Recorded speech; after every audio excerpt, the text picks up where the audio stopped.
Hi everyone, welcome back to another Vlogmas video. Thank you to everyone who have been watching my videos. I know there's just a couple of you out there, but even so, I hope that this is enjoyable to you on some level. I just finished editing my video on the maritime holly forest, and I thought it was very uniquely Christmassy and peaceful and pretty. So if you haven't watched that video yet, check it out. Today, I'm gonna be making a gingerbread house with you guys. And I guess while I'm doing it, I'll talk about like numerology and stuff, whatever comes to mind. Today I'll be using the Trader Joe's gingerbread house. I refuse to use any other gingerbread house. It is the most structurally sound one I've encountered after many years of trial and error. I think a lot of you understand. You know, you pull that tray out, you have high hopes, you're sweating like 20 minutes in, it's falling apart as you're making it. It's a stressful time, but I find that with this kit, it's just the most structurally sound gingerbread house that I have found. It's very easy to set up. I'm a little bit worried that we're going to have a 2020 gingerbread house and like pieces are going to be broken, but let's hope not. I haven't yet to have like a broken piece, and if so, we'll just improvise. So I hope you guys enjoy. Just, you know, sit back and relax. There's going to be a lot of distracting noises and things happening on the side because I have a dog and I there's nothing I can do about that, so sorry. Hopefully he's entertaining. He's looking at me right now thinking I'm crazy. But yeah, so let's open this bad boy up. This is also my morning smoothie, if you're wondering what this is. It's 8:30 a.m. So if you want to be a YouTuber, you can make gingerbread houses at 8:30 in the morning, just like me. Yeah, or just not if you just want to be an adult child. You know, wake up early, make a gingerbread house. There's just anyone who's ever had to do anything like this, like a Vlogmas project, understands like the only way out is by basically just waking up early every day, getting through it so that there's still time to like enjoy the day or do something else or enjoy what I've accomplished. So you know, it's going well so far. I'm gonna do the live stream tomorrow, so I'll probably talk a little bit more about like that kind of stuff there. Today we're making a gingerbread house, okay? We're making memories here. Okay. So, all right, here's the frosting. Forgot I had to make this. Whew, wow.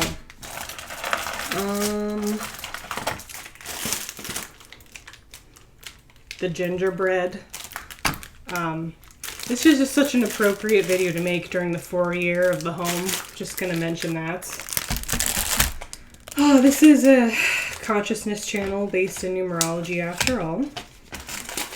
Ooh, okay. Yeah, so it doesn't ever come with like a lot of candy. So I also have some gumdrops over here, and actually some Swedish fish. Might be able to make a fun fish thing in there. Who knows? I'm gonna break something. It's all in German, so I don't know what it says. Oh, wow. Wait, it's gotta be in English on one of these sides. No? No, it is all in German. The directions are in German. It is imported from Germany. Makes sense that, you know, this is the most structurally sound gingerbread house as their engineers. Just gonna put that out there. Okay, for anyone who likes to make gingerbread houses, always buy extra frosting because they never give you enough frosting. They give you just enough, basically, to put up the house. And if you want anything extra, you're gonna need some more frosting. So, pro tip there if you've never made one before. Okay, good news. On the box, it's in English. To make the icing, whip the egg white until it begins to stiffen and stir in the package of sugar. Okay, you can also add some lemon juice in there. Sounds good.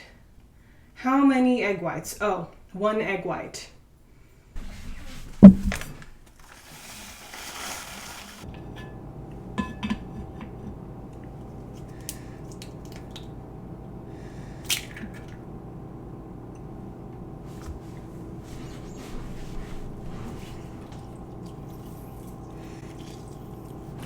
This gingerbread house also comes with little people in it, but I don't know where they are.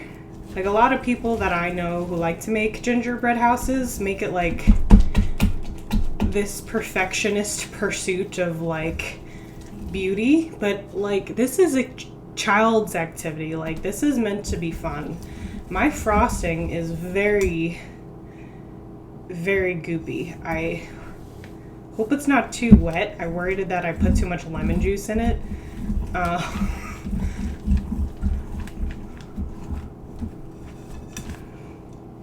Anyway, yeah, this is like a child's activity. Like, don't stress out over this. This is supposed to be fun.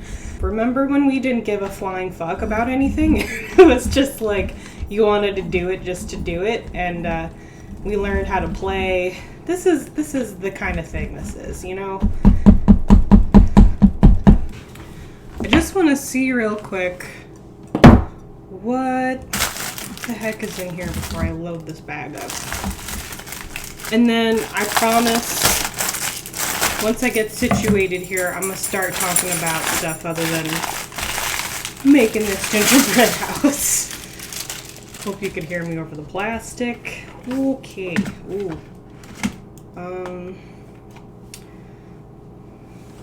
There. Okay. Where are the people? Oh my god, wait. Oh my god, I forget. I always forget. Every single year I forget, and it's in this random triangle, because I think it's just an insert. No.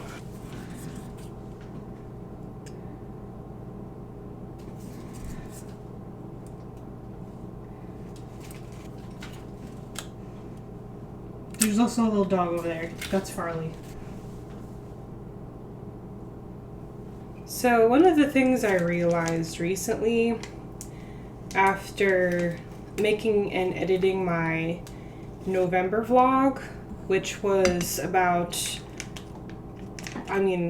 mostly about my astrology chart, you know, like exploring my soul's purpose. So it suddenly occurred to me that it was very strange that I had like talked in detail about my astrology chart, but I've never really disclosed a lot of information about my numerology chart with you guys.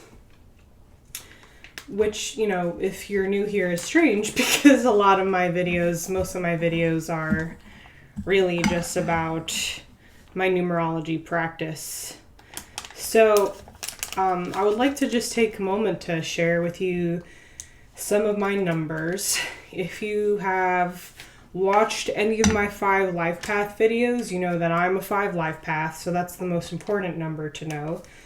But I also have repeating number 9 and repeating number 3 in my chart. So for those of you who don't know, repeating numbers are like a major theme in a chart. They are areas of focus. So it's kind of like having, you know, it's like, for example, on the school earth, I would be getting my PhD in the 5 life path, the adventurer, but the tools that are in my toolbox and the minors maybe that I'm getting too would be associated with the number 9 and the number 3. So that would be the communicator and the humanitarian, which checks out in the kind of stuff that I do in my life for sure. It's like it's so strange. I'm incredibly antisocial, and yet most of my time is taken up with media and humanitarian causes to some extent, you know, even if it's like a minor thing, like trying to figure out an ethical thing to buy. So, that's the gist of it. The only thing that's different other than that is I was born on an 8 day, which has not served me well. 8 is a rough birthday number to have because you appear like a mean person to everyone on the outside. So I've had to go out of my way to like seem approachable to people just so that like I don't get mistaken as someone who is, not. I think that in a Q&A video I did a while ago, no, it wasn't a Q&A video, sorry. In a video I did a while ago, I think on like how I became a numerologist, that was a requested video. I talked about how like I did not like numerology when I first started it. And that is why like whenever I meet someone who is very skeptical or just overall against or not about things in metaphysics like crystals and numerology and astrology, like I don't judge them at all because I was there when I was very young, and it wasn't so much so that like I didn't think they were legitimate. It was just kind of like I don't relate to this, my long story short, like someone introduced me to a book on numerology. I did all my numbers, found out that there were repeating 3s and 9s in my chart.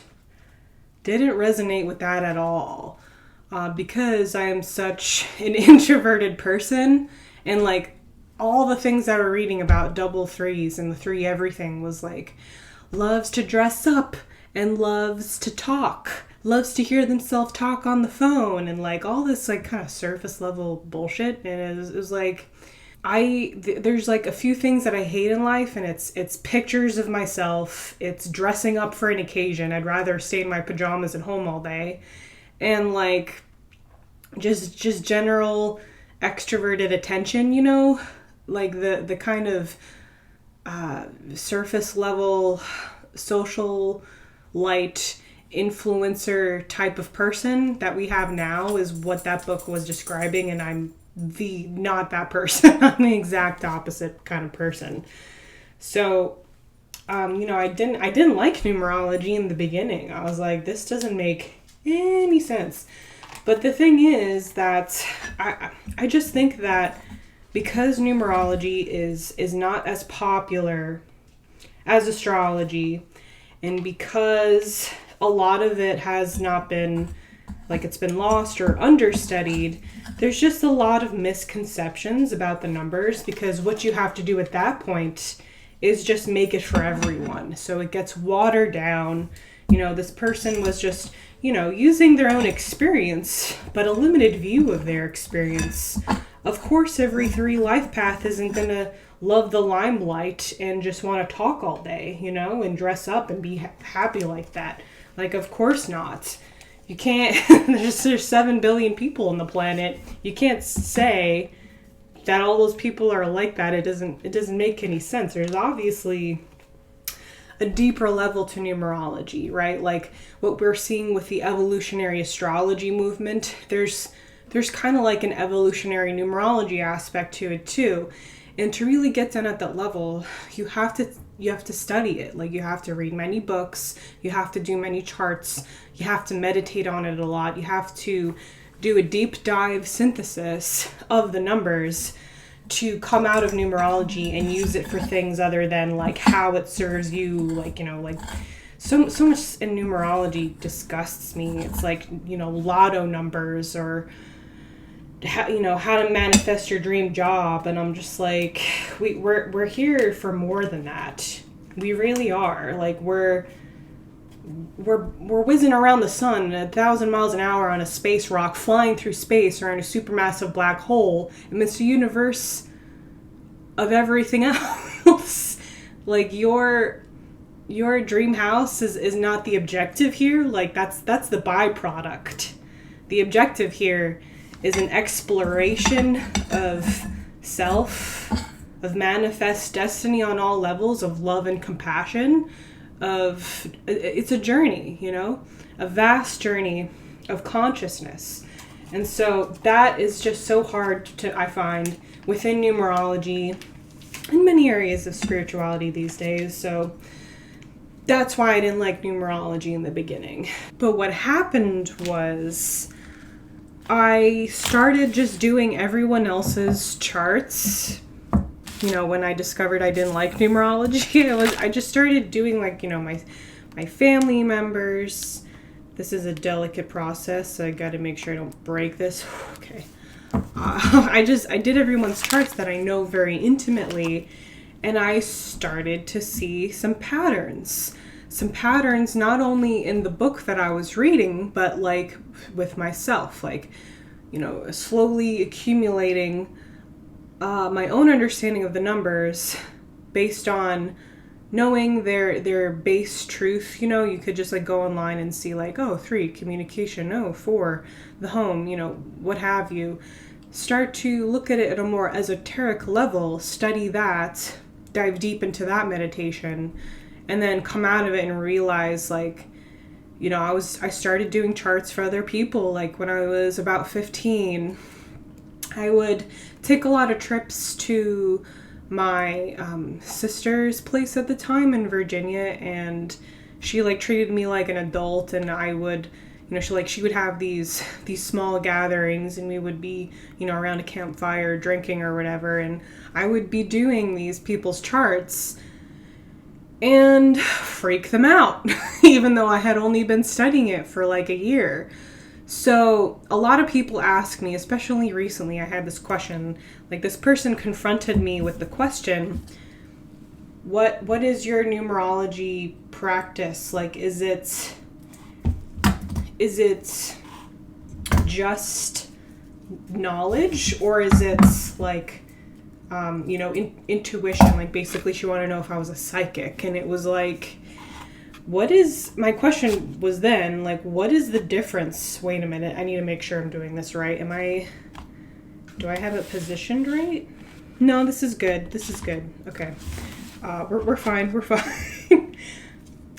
My answer to that question was like, it's both. Like, I don't see the difference between, for me, really much difference, I should say, between studying something to a point where it goes beyond just facts. Once you've performed a synthesis, it's strange. It's like you develop a deeper understanding, and from there, when you sense something, right, with your emotions, or you think something in your mind, your third eye, it's so hard to explain. Like it because I did that synthesis, I know what I'm thinking while it's happening. Like I know what I'm seeing while I'm seeing it, because I have the balance of intellect, of knowledge, of mental synthesis, and emotions, of feeling out a situation. It takes both, truly. Either or is it, I always say constantly, like it's not, you should be left or right brained. Like you really kind of like need to be both.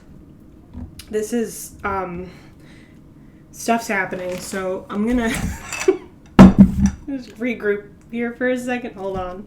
On a side note, I don't really have like a sweet tooth. I know I'm building like a house out of candy right now, but that's just because it's magical to me.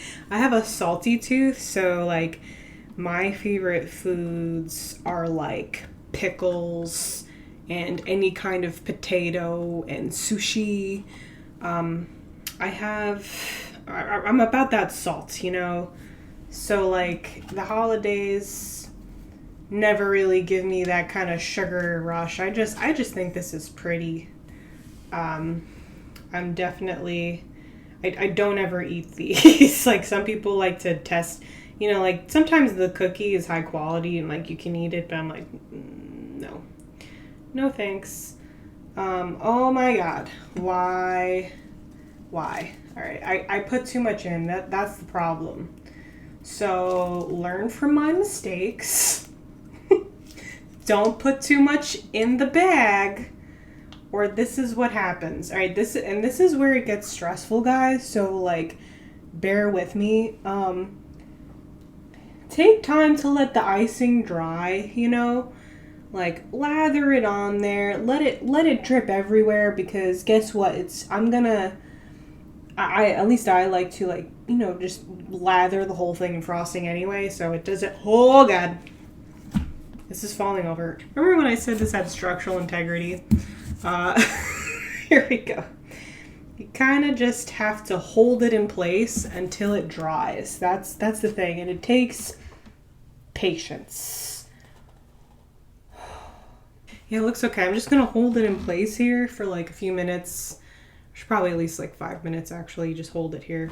But yeah, so this is what I meant by structurally sound. Like, you see how it's kind of already staying together?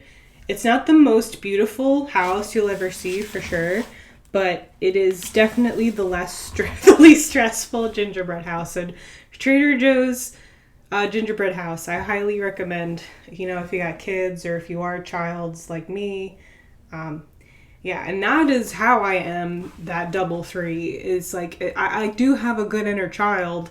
I do love to express myself through things like videos and things like, writing. Eventually I got over myself with numerology, because as I grew older, I realized that I did have a gravitation, or even just like a kind of like a destiny to be involved in media in this way, because even when I wasn't trying, even when I wasn't going out of my way to make videos and make a YouTube channel, like, I just kept finding myself in situations where I had to be the communicator. And recently that actually very much coincides with my astrology chart, having my South Node in Gemini, having a past of learning and communications. Very much media is associated with Gemini, and it's for a good reason, like gadgets and stuff. So like, I get it. It's not necessarily a part of my personality, but I do seem to find myself ending up doing some kind of media project, whether it be, something that finds me or something that I decide to do. Okay, remember, this frosting that it comes with is like glue. So all you gotta do is just make sure it's reinforced in all the crucial areas. This is a train wreck. I understand, but trust me, at the end it's worth it. Just be generous, guys, with the frosting. That's all I can recommend here. Yeah, we're okay. We're okay. We're doing it. And just a quick side note, if you guys don't know already, next year I will be, and I'll say this again in other videos, but next year I'll be doing more time-oriented videos and spending less time on making these timeless videos. It's a lot of time, it's a lot of work, and I did it because I knew it would be something that I would, have on my channel forever and would be relevant for a long time. And now that I have a very good foundation of that, I'm just gonna begin moving away from that and doing more like, this is what's happening this month, numerologically, etc. So maybe I'll attract a new crowd with those kinds of videos, like people who enjoy their weekly tarot readings, etc. And if you would like, I gotta put the Christmas tree in there, I forgot. If you would like monthly personal readings regarding your own cycle, what you are personally going through, please sign up for my Patreon service, where I go into that. Sorry, this tree is giving me stress now. I could always lean it against the house. Oh. But yeah, sign up for my Patreon service. The links are in the description to all my readings and my social media accounts. Okay, I'm gonna let this sit for a while, guys, and I'll be right back. All right, let's see what I can do here. Yeah, guess let's start with the house.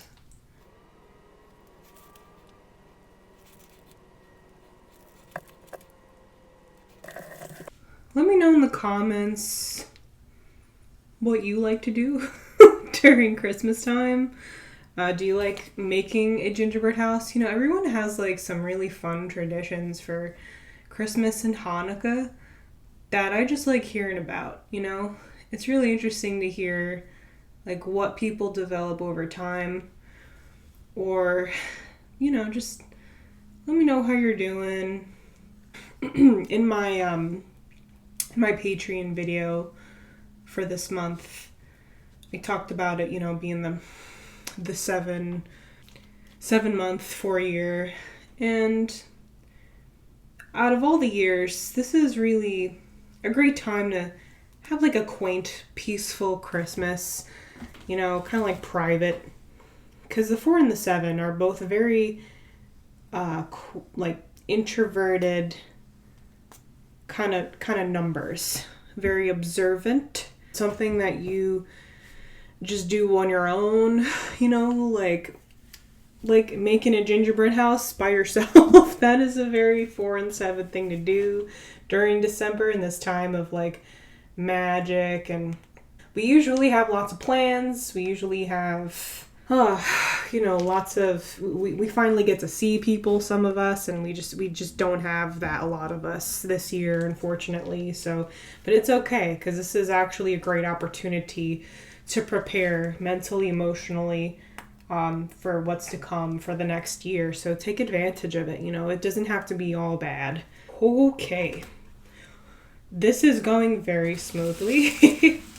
I'm happy with it so far. This definitely looks a lot prettier, this side, because I had practice with this side. But now I'm going to start decorating it a little bit. I think I'm going to use these and gumdrops. This is a gumdrop tree, by the way. We used to have like a very old vintage one, like when I was very young, and it broke. And then we got this one. And that's like kind of like a unique thing that I don't see a lot of homes have. It's like a tower of delicious palate cleansing candy. It's amazing. Even though I don't like sweets, I can get down with gumdrops because a lot of them are like cinnamony, like it's like a spice. It's not just like whitewash of sweet like frosting. These smell like they would be good if you're into candy.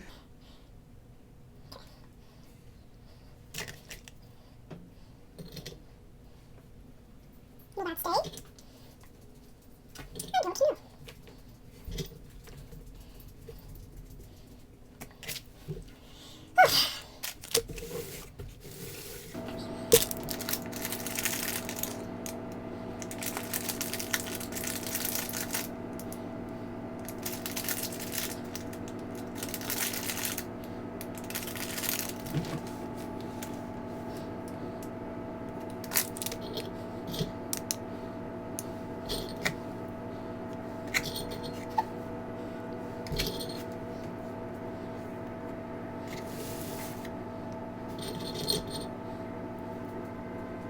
I'll turn this around eventually. Don't you worry. You will soon see.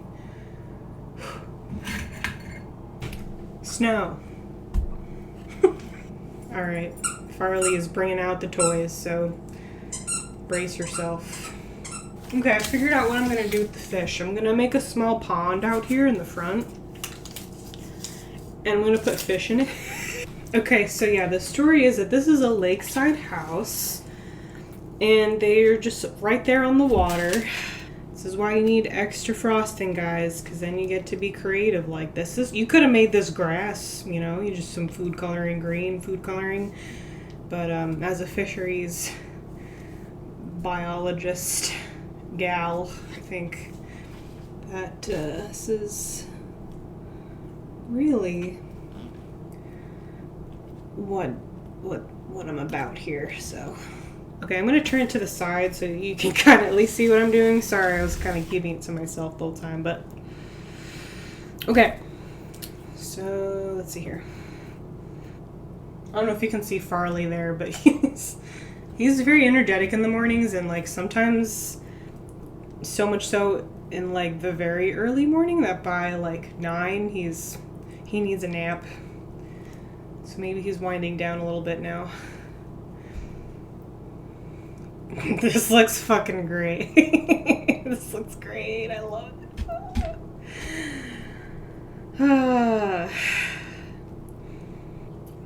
I put too much in. I regret. I only wanted 1. I put 3. I regret. You want to lick it? Alright, now here's the fun part.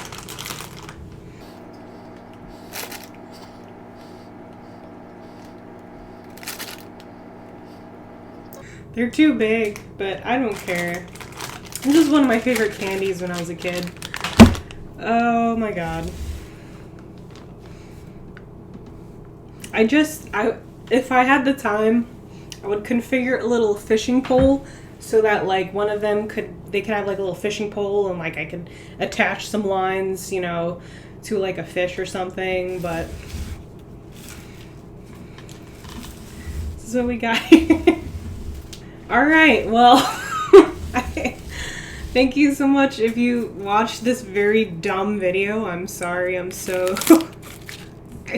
laughing at myself. Thank you for being here despite how ridiculous I am with this, but I think I'm just gonna wrap up this video with giving you a closer shot so you can see here. Hold on. Alright guys, here it is. My lake house, gingerbread house, or oceanfront or riverfront, you never know. Whatever you prefer.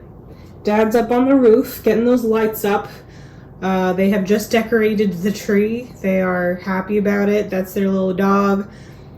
It's very, very good fish stock in this water body, whatever it is, and they're all massive. So, here we go. I hope you enjoyed this video. Hopefully this is more entertaining for you guys than it is pathetic. Yeah, stay tuned. Stay tuned for my other videos, which are some of them more serious if you prefer that, but it's good to be silly. Just wake up early on your day off and make a gingerbread house. Farley, the Christmas zebra, says hello. He hopes you're all doing well. And he also says thank you. Thank you for watching. Come here. Sit. Say hi. Say hi to everyone. Say hi. He's confused. Okay. Okay, bye everyone.